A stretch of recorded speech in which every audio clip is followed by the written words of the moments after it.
오늘 주신 하나님의 말씀은 사도행전 8장 14절부터 25절입니다.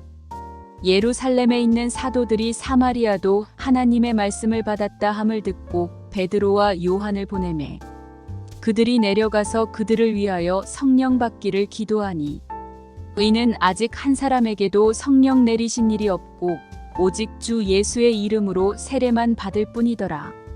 이에 두 사도가 그들에게 안수함의 성령을 받는지라.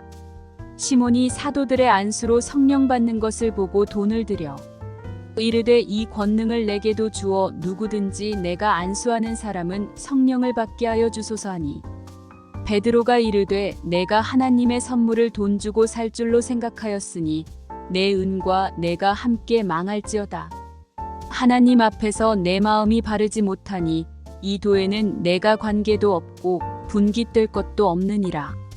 그러므로 너의 이 악함을 회개하고 주께 기도하라. 혹 마음에 품은 것을 사하여 주시리라. 내가 보니 너는 악독이 가득하며 불의에 매인 바 되었도다.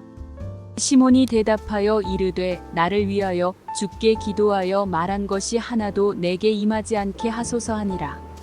두 사도가 주의 말씀을 증언하여 말한 후 예루살렘으로 돌아갈새 사마리아인의 여러 마을에서 복음을 전하니라. 오늘 본문은 사마리아에서 복음을 받아들인 사람들에게 성령이 임하는 장면을 다루고 있습니다. 빌립의 사역을 통해 사마리아 사람들이 예수 그리스도의 이름을 믿게 되었고 이에 예루살렘에서 베드로와 요한이 파송되어 그들에게 성령을 임하게 하는 일이 일어납니다. 이 과정에서 시몬 마술사의 잘못된 태도와 그에 대한 사도들의 반응을 통하여 우리는 참된 교회의 모습을 발견하게 됩니다. 먼저 사마리아 사람들이 하나님의 말씀을 받았다라고 정의했습니다. 예수를 믿는 것과 하나님의 말씀을 받았다라는 말은 같은 말입니다.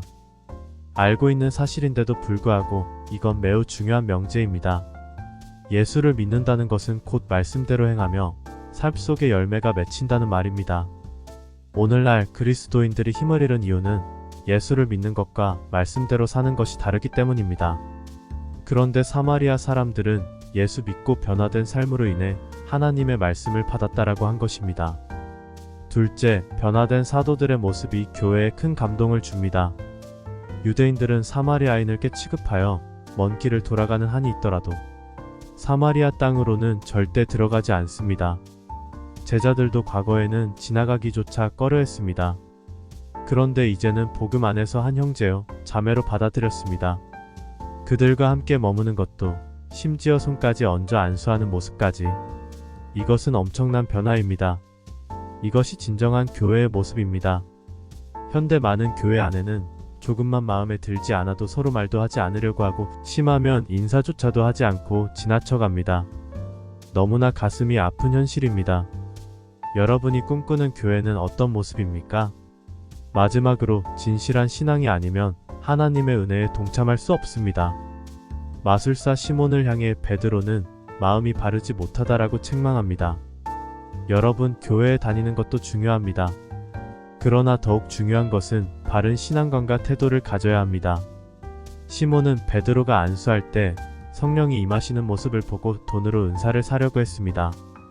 베드로의 무서운 책망은 오늘날 그리스도인들을 향한 책망이기도 합니다. 모든 것을 돈에 의지해 일하려는 태도와 자세를 회개해야 합니다.